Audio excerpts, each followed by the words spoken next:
بەڵێ هۆکاری ئەوەیە کە هەتا ئێستا لە کۆمەڵی ئێمە ژنی ئێمە بە ئاستی ئەو هۆشیاریە نەگەیشتووە کە کێشەی ژن بکاتە کێشەیەکی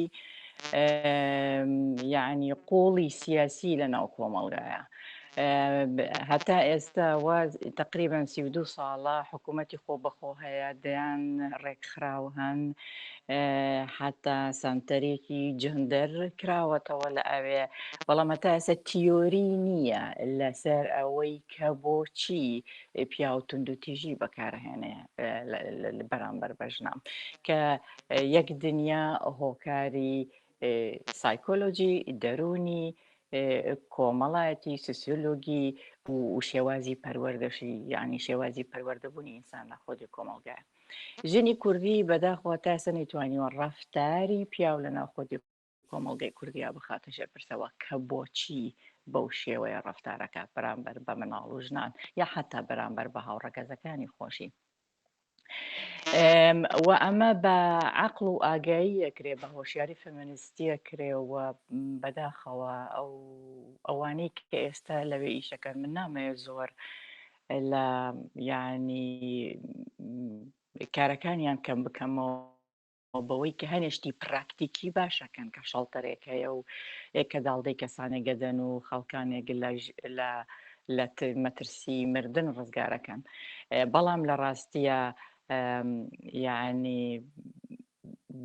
ینی خستنی یانیەوەی کە تونند و تیژی بخەیتە ژێر پرسەوە لە کۆمەڵگایە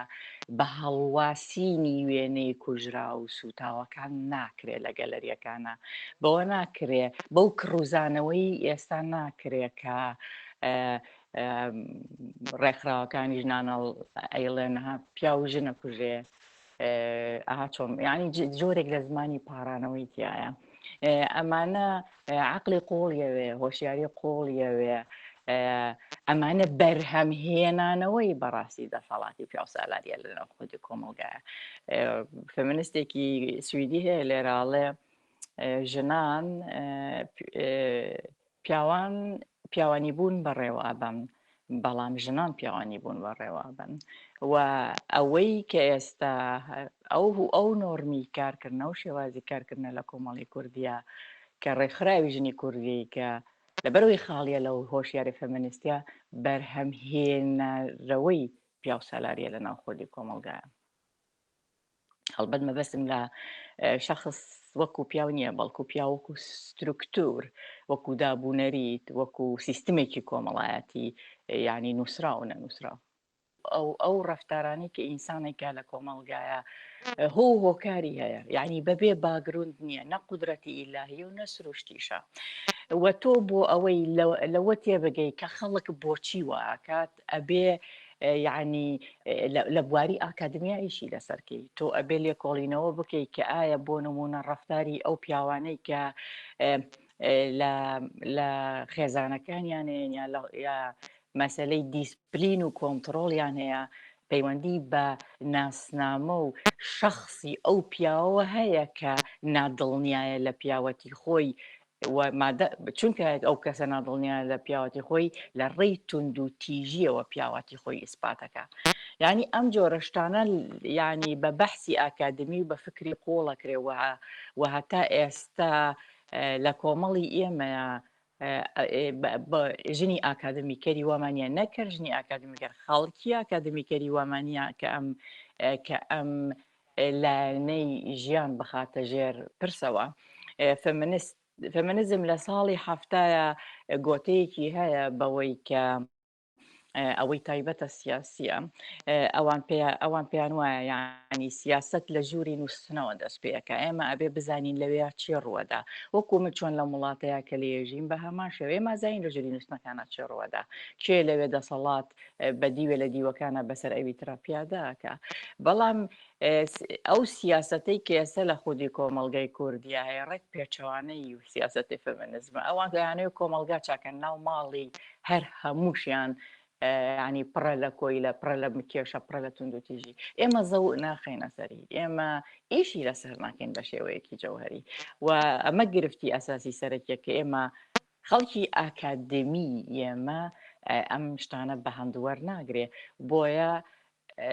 کاتێک پیا و تونند و تیژی دژ بە خێزان و ماڵ و خەڵک و ئەوانی دیکە بەکارێنێ ئەگەر ئەو نەزانێ بۆچی وا ئاکا ناشتوانێت چارەسەریکە. ئێمە من خۆم مای 2 ساڵ لە بەش لە سۆسیال لە بەشی لێکۆڵینەوەی یاسایی تونند و تیژی لە پەیوەندی نزیکەکان ئایشم کردووە. مەسەرەن پیاو هاتووە وتوێتی من بەدەست خۆم نییە، من هەر عاسەبیم، بۆیە لە خێزانەکەی خۆمەدەم. بەس لەوێە کە من لێم پرسیوە ڕادێ عاسەبێتی تۆ چەنەیە؟ زۆر زۆر عاسەبی، بەدەست خۆم نیە بەرچاوم ڕەشە بێ. بەس کە من لێم پرسیوە ئایا تۆ لە دایکی دەی؟ یەکسەر چاوی بزوە تۆ، نا من لە دایکم نایم. ئەی لە خوشکەکە دەی؟ ئەی لە ژنی دراوسەکەتانەی؟ نا من لەوانە نایم. ئاها کەواتە تۆ بە هەدەف لە یەک کەسی دیاری کراوەی و تۆ هەدەفێکیشت هەیە لە لێدانی ئەو کەسە. مەبەستمەوەیە یعنی ئەوانەشی کە تونند و تیژی بەکارێنن با پێ بڵێم نەک هەر یعنی ژن قوربانیە یا مناڵ قوربانیە، پیاویش قوربانیە لەویایە، چونکە ئەکید بە پرۆسەیەکی حیاتی وایە تێپەڕی وە کە ببێ بەو کەسێک کە ئێمە ئێستای بینین نەتیجەکەی بینین و ئەمانە چارەسەری هەیە. ئێمە دەیان لێرە ینی شێوازی چارەسەرسازیمان هەیە لەسەر ڕەفتاری و ئینسانانی کە تونند و تیژی بەکارەهێنن. ئەوەی ئەمڕۆ لە ساحەی باشووری کوردستانە هەیە بە ناوی ڕێکخراوی ژنان تەنیا جۆرێک لە بازرگانیکردنە بە قەزەی خودێژنەوە. لات سەیر نییە، منەزانم ڕێکخراو هەیە ملیۆن دۆلاری لەم فەندی لەم وڵاتە ئەمریکی و چوزانم ئەوروپیانە وەرگرتووە، بەڵامە چێ وێنەی سوتە و کوژراو لە هەوڵەکانە هەڵەواسێ على ئەساس ئەمە جۆرێکە لە ئاگایی بۆ خەڵکی کاتەوە. لە ڕاستیە ئەوەی کە ئەیەوێ ینی کە ئەوەی کە ئەبێ ژنی کورد ڕزگارکە خودی ژنی کورد خۆیەتی ئەبێ دنیابینی خۆی بگۆڕێ. سەرنج بە یعنی سەرباری ئەوەی ئەم خەڵکانە حتا هەنێک لەوانە بەحساب لە ئەوروپاشەوە ڕۆشتونەتەوە لەوێ ئیشەکەن کە من هەرگیزە و شێوازی کارکردنی کە ئەوانەیکەن هەر ئەگەر لە سەطحی ئاکادمیە بێ لە سەطحی ئەوەی پراکتیکی مەیدانیە بێ بەم شکڵ و شێوەیە نییە کە من لێرەی بینم. بەڵام جۆرێک لە بازرگانیە بەڕاستی بە قەزێژنەوە و نابەرپرساریەتیە بێ پرەنسیپیە بەڕاستی سەبارەت بە قەزێژن و مەتەلێژن. ینی سەرنج بە یانی مەسەرە هات بامان نمونێکی زۆر سادت بۆ مێنمەوە. ینی لەبەر ئەوەی وشەی جەندەر زانستە، ینی لێمە چۆن زانستی بۆ نمونە سیاسە هەیە، چۆن زانستی چزانم ئاینی هەیە، زانستی جەندەر ینی شێوازی بیرکردنەوەی ئینسان دەرەخا لە خودی کۆمەڵگایە لەوەی بۆ نمونە کە ڕەگەز چۆن دروست بووە، پیاوانی ژنانی چۆن بەرهەم دێن لەم کۆنتێکستە، لەم کولتورە، لەم چوارچێوەیە، لەم ماڵەیە. ینی ینی ڕێکخراوی ژن لەبەر ئەوەی نائگایە بەوەی بە زانستی جەندەر و نازانی چییە، جەندەری کورد و ینی ڕێکخراوی کورد و مختصەر کردوتۆ لە مەسەلەی هۆمۆسێکسوالیتێدا و ئەمە وای کردووە حتا ینی ئیشی ئەم ڕێکخراوانە بۆتە هۆی ئەوەی حکوومەتی عراقی قەدەغەی وشەی جەندەرکە لە ناوخۆی عێراقا لە حاڵێکە بە ناوی جەندەرەوە دەیان ملیۆن دۆلار وەرگیراوە کە لێکۆڵینەوە بکەن لەسەرەوەی کە پیاوی بۆ نمونە پیاو لەم کۆمەڵگایە بۆ تونند و تیژە ماناو بەهای ڕەگەزی لەم کۆمەڵگایە چۆن دروستە بێ وە بۆ دروستە بێ. ینی چەند جۆر ناسنامەی سێکسوالیتێت لەم کۆمەڵگایە هەیە، مەسەلەی تەمەن، مەسەلەی نەژات، ئەمانە چه تەئسیرێکی هەیە، چین چۆن دروستە بێ، شێوازی بیرکردنەوەی کولی ئینسان لە خودی کۆمەڵگایە. ینی ئەمانە ئیشکالاتێکی گەورەی هۆشیارین لە ناو خودی کۆمەڵگەی ئێمەیە لە ڕێکخراوەکانی ژنانە لەو واقعی کە ئێمەی بینین. گومانم هەیە لەوەی خودی خۆشیان باوەڕیان بە مەسەلە و قەزی ژن و گۆڕانکاری مەسەلەی ژن بێت لە ناو خودی کۆمەڵگایە. لەبەرەوە شتێکیشی ئێمە بێت جیاکاریە بکەین، مەسەلەن منەوەی لەم وڵاتەیە ببینم بۆ نمونە ڕێکخراو یا شەڵتەرمان هەیە، ئەمانە ینی ئەو کەسانە وەرەگرن بۆ نمونە کە تونند و تیژیان بەرامبەر کراوە ئەیان شارینەوە لەو شوێنانە بەدیوێ لە دیوەکانە. بەس ئەوانەی کە بە ناوێ حیزب و یعنی ڕێکخراوی یەکێتی ژنانی کوردستان و یەکێتی ئافرەتان و نازانم ئەمێ حەزبی شۆعی و هەر یەکێک لە ئەمانەمانە حیزبۆکەن. يعني ئەمە بچووک ینی بەشێکن لە خودی ئەجندایە و حیزبە و هەر هەمووشیان کادری خودیە و حیزمن لێرەیە ئەمانە لە ڕاستیە وەزیفەیان ئەمانە ئیشکەری قەزیەی ژن نین ئەمانە ئیشیان ئەوەیە بۆ نمونە لە یەکێتی ژنانابن و معاشەکەی لەوێ ئەیتر ئەوەی ژنی کورد ئەسووتەیە بڕێوکەی کێشەیەوە حتا ئەگەر تۆ لێشی ینی لێشی بپرسی بە دیوێ لە دیوەکانە یەکێتی بۆ مهمترە